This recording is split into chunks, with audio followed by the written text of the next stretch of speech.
mimi ndio nataka niende home haki. Nataka kurudi Bungoma. Bibi hata nimechoka. Tena alikuja kwa duka, achukua pads.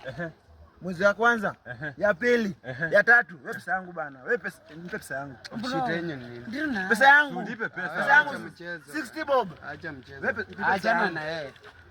Shida yenyewe nini? Kwani nyinyi mko na sasa mbona unamficha? Mbona ona sikia? Wewe DLB wewe enda uendeshe piki sawa. Sasa sikia waambie. Wachana na mimi.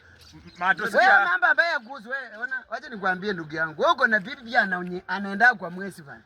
Lakini mambo ya huyu mambo ni ya dunia bana. Badzi hazikuwa zako. Wewe mbona unaingilia? Si huyu akuja aseme huko. Hapana, hii ni ujinga. Ama kama nikulipe ulipe basi. Nilipe Anachukua pesa 60 bob peke yake 60. Hiyo mwezi iliisha bana. Hiyo mwezi Wewe iliisha. 60 yangu wewe. Tumpatie hiyo 60. Ndakulipa. Uta ama sahi? Ndakulipa si nikipata. Mnaanza kutuletea ukiritia unadhani sisi tuko hapa. Tokeni hapa, hii kitu ni maskari wanakwenda. Sasa mtalipa?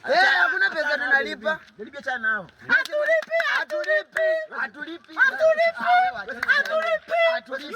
Hatulipi. Kwani pads ndio mnaenda mkishauti. Kwani bibi yake Yusuf. Yes. Bro, silipi bro. Kwani bibi yake anyeshangi toka hapa. Silipi. Na tutaangonganisha nyinyi au tutapiga tutakanyanga. Wewe, useless fools. Nonsense.